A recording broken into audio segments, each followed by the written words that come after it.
നാരായണീയം ദ്വിതീയ സ്കന്ധം 6-ാം ദശകം വിരാട് സ്വരൂപ വർണ്ണനം. 14 ലോകങ്ങളും ഭഗവാന് മറ്റ് ജീവഗണങ്ങളോടുള്ള അഭേദ്യ ബന്ധവും ഈ ദശകത്തിൽ പ്രതിപാദിക്കുന്നു. ഏവം ചതുർദശ ജഗന്മയതാം ഗതസ്യ പാതാളമീശ തവ പാദതലം വദന്തി പാദോർത്ഥദേശമപി ദേവരസാതലം തേ ഗുൽഫദ്വയം ഖലു മഹാതലമത്ഭുതാത്മൻ. അല്ലയോ വിശ്വേശ്വര, ഇങ്ങനെ 14 ലോകങ്ങളുടെയും സ്വരൂപം പൂണ്ട അങ്ങയുടെ പാദതലമാണ് പാതാളലോകമെന്ന് അഭിജ്ഞന്മാർ പറയുന്നു. ഹേ പ്രകാശസ്വരൂപ, രസാതല ലോകം പാദത്തിൻ്റെ മുകൾ ഭാഗമായും മഹാതലം കണങ്കാലുകളുടെ ഭാഗമായും പറയപ്പെടുന്നു. ജംഘേ തലാതലമധോ സുതലം ച ജാനു കിഞ്ചോരു ഭാഗയുഗളം വിതലാതലേ ദ്വേ ക്ഷോണീതലം ജഘനമംബരമംഗനാഭിർ വക്ഷശ്ച ശക്രനിലയസ്തവ ചക്രപാണി.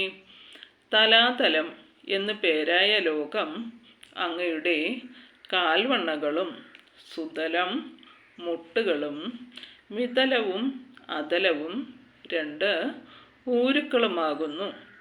ഹേ ഭഗവാനെ, ക്ഷോണിതലം അരക്കെട്ടും അംബരം നാഭിയുമാണ്.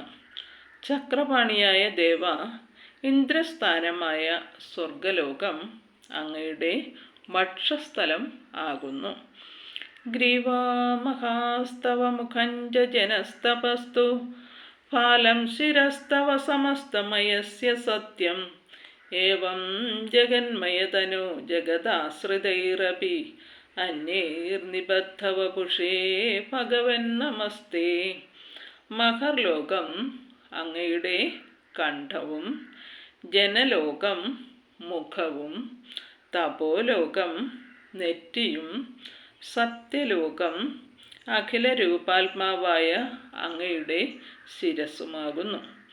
ലോകം മുഴുവൻ നിറഞ്ഞിരിക്കുന്ന ശരീരത്തോടു കൂടിയ ഭഗവാനെ, ലോകത്തെ ആശ്രയിച്ചിരിക്കുന്ന അന്യവസ്തുക്കളാൽ നിറഞ്ഞ ശരീരത്തോടു കൂടിയ അങ്ങയ്ക്ക് നമസ്കാരം.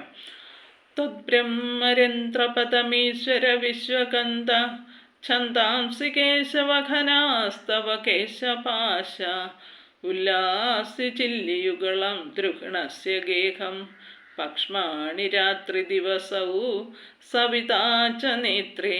വിശ്വത്തിൻ്റെ ഹേതുഭൂതനായ ഈശ്വര, വേദങ്ങൾ അങ്ങയുടെ ശിരസിലുള്ള ബ്രഹ്മരന്ധ്രത്തിൻ്റെ സ്ഥാനമാണ്. ഹേ കേശവ, മേഘങ്ങൾ അങ്ങയുടെ മുടിക്കെട്ടാണ്. ബ്രഹ്മലോകമാകട്ടെ പ്രകാശമെഴുന്ന ചില്ലിയുഗ്മങ്ങളുമാണ്. അങ്ങയുടെ പക്ഷങ്ങളാണ് രാത്രിയും പകലും. സൂര്യൻ കണ്ണുകളാകുന്നു.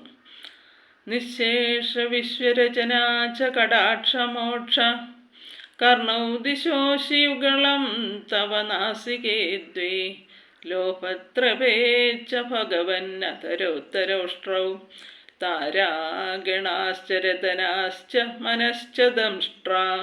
അങ്ങയുടെ കടാക്ഷ വീക്ഷണത്തെ അഖില വിശ്വനിർമ്മിതിയെന്ന് പറയുന്നു. ദിക്കുകൾ അങ്ങയുടെ കർണങ്ങളും 2 അശ്വിനി ദേവന്മാർ നാസാരന്ധ്രങ്ങളുമാണ്. ഹേ ഭഗവാനെ, ലോഭവും ലജ്ജയും അങ്ങയുടെ 2 അധരങ്ങളാണ്. നക്ഷത്രങ്ങൾ ദന്തങ്ങളും യമൻ അണപ്പല്ലുകളുമാകുന്നു. ശ്രീഹരേ നമഃ.